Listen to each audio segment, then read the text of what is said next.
토트넘이 유로파 리그에서 우승을 다툴 수 있는 팀을 상대로 승리했습니다.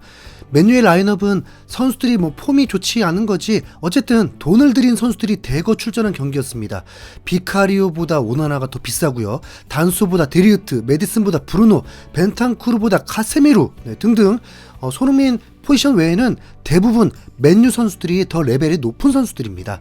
토트넘은 로메로, 반더벤, 솔랑케까지 빠진 분명 70%의 전력으로 맨유를 상대한 것이고, 맨유도 일주일을 쉬고 경기했지만 이 팀을 상대로 토트넘은 높은 점유율과 중원에서 밀리지 않으면서 최종 1대0으로 승리를 했습니다. 진짜 텔에 대해서 얘기를 안 할 수가 없습니다. 진짜 미치겠습니다. 베르노와는 또 다릅니다. 19살에서 그럴까요? 어떻게 해서든 보여줘야 한다, 한 건에 해야 한다는 일념 하나로 주인은 보지 않고 기회만 오면 슈팅을 쏟아내고 있었습니다. 1대0으로 앞선 상황, 손흥민이 골을 도와주려고 완벽하게 떠먹여줬건만 그걸 놓칩니다. 냉정하게 말해서 그래도 텔이 잘한 것도 맞죠. 오나나가 잘 막아낸 거고, 어떻게 모든 슈팅이 골이 되겠습니까?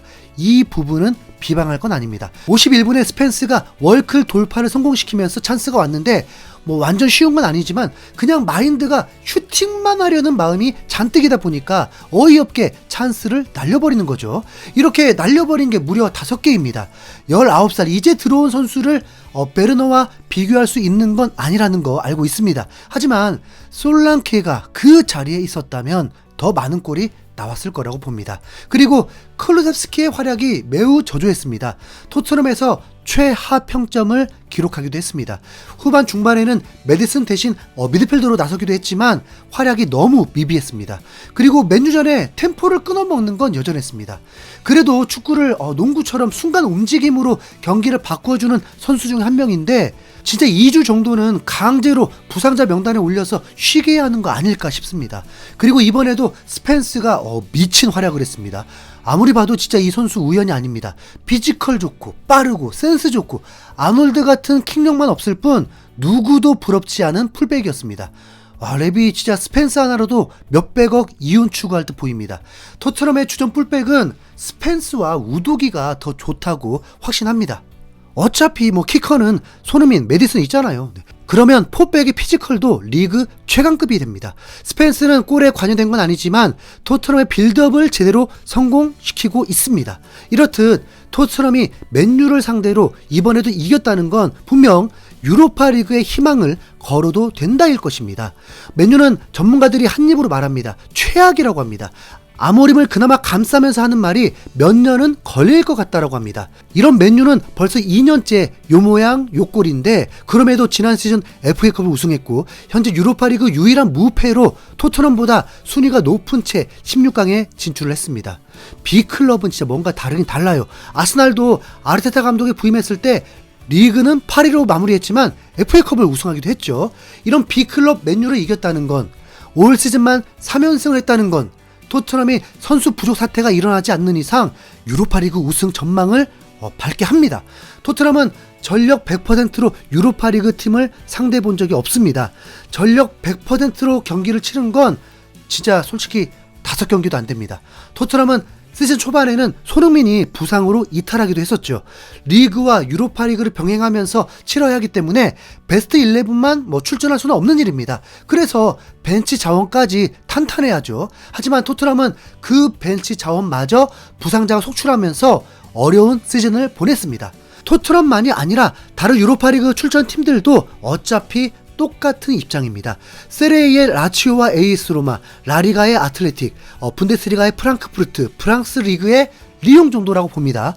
유로파리그 승점 1위 라치오도 상승세라고 봤지만 리그에서는 벌써 7패째를 겪고 있었습니다. 그리고 토트넘이 이 팀들과 다 붙는 것도 아니죠. 토트넘의 16강 상대는 정해져 있고 그 다음 대진은 예측 불가인 상황입니다. 거기다 엔지 감독은 맨유전 승리 후에 폭탄 발언을 해버렸습니다. 토트넘의 부상자 속출 상황은 토트넘이 미리 겪었을 뿐 앞으로 이런 일은 다른 팀들에게도 생길 것이라고 장담을 해버렸습니다. 그게 바로 맨유부터 시작인데 이건 시작에 불과하다고 했습니다. 아스날은 공격수 부족 사태가 일어나 버렸고 첼시도 부상자가 속출하고 있습니다. 그건 당연히 프리미어리그만이 아니겠죠. 유럽 대항전을 치러야 하는 팀들 중 중요 자원들이 혹사를 당하다 보면 뭐 일어나는 일이라는 것이고, 아직 시즌이 4개월이나 남은 만큼 다른 팀들에게도 큰 일들이 일어날 거라고 예상했습니다. 솔직히 뭐 틀린 말은 아닌 듯. 근데 이 부분은 냉정하게 감독의 경험과 역량도 무시할 수 없겠죠. 맨시티가 수년 동안을 리그와 챔스 컵 대회까지 치르면서도 좋은 성적들을 거뒀고 올 시즌에서야 어려움을 겪었던 건 과르디올라 감독의 능력 때문이었을 것입니다. 제발 감독아, 너의 책임도 좀 인정해 다오. 엔지 감독은 운의 영역이 아니라면 유럽 대항전 출전 팀들이 다 겪어야 하는 걸 토트넘은 미리 혹독하게 겪은 것이라고 보고 있습니다. 재미있는 사실은 최근 유로파리그 우승 팀들의 상황을 보면요, 세비야, 프랑크푸르트는 리그에서 순위가 처져 있었지만 유로파리그 우승을 했었습니다. 그러니까 리그에서 잘 나가야만 유로파리그도 우승한다라고 전제하면 안 된다는 거예요. 모든 팀들은 흐름이 있습니다. 그러니까 토트넘을 일방적으로 폄하하진 않길 바랍니다. 손흥민이 이끄는 토트넘이 사연이 있었던 거니까요. 손흥민의 활약이 덜해도 토트넘이 우승한다와 토트넘이 우승 못하고 손흥민이 많은 골을 넣는다, 이 둘 중에 아마 후자를 택하는 분들이 많은 것처럼 보입니다. 최소한 그런 분들이 적극적으로 댓글을 다는 것 같습니다. 그런데 현재 올 시즌만큼은, 그리고 손흥민의 지금 나이라면 손흥민은 무조건 전자를 선택하고 있고 그게 목표인 상황입니다. 뭐 한국 월드컵 4강도 있겠지만요. 근데 손흥민도 욕심은 월드컵 우승이라고 하더라고요. 아무튼 손흥민은 현재 목표를 이루지 못한 상황이 아닙니다. 그러니까 끝까지 응원해야죠. 손흥민은 맨유전에서 승리한 후에 인터뷰를 했는데 속상했던 마음을 전하기도 했습니다. 팀이 카라바오컵과 FA컵에서 탈락하면서 그다지 긍정적 행보를 보여주지 못하자 영국 현지에서 포스테코글루 감독의 전술과 팀의 부상 문제가 가장 크다는 것을 알면서도 충격적 토트넘의 부진 속에서 손흥민을 향한 비난이 거세졌던 상황이었죠. 손흥민은 힘들었다, 정신적으로도 피지컬적으로도 모든 선수들이 2달 반 동안 정말 최선을 다해 힘든 시간을 견뎌왔다, 재충전이 필요했다, 지난 일주일 동안 우리가 그동안 하지 못했던 훈련을 다시 하면서 리듬을 찾았고 그것이 경기에서 도움이 됐다, 이렇게 어려웠던 시기를 털어놓았습니다. 이어서 메디슨이 골을 넣은 뒤에 쉿 세레머니를 한 것에 대해서 메디슨이 불공평한 코멘트를 들었다, 팀원으로서 주장으로서 속상했다, 그는 좋은 능력을 가진 선수다, 그런 비난을 받는 것 자체가 기분이 좋지 않았다, 주변의 소음에 신경 쓰지 않으려 한다, 우리 경기력과 선수들 간의 관계에 더 집중하고 있다.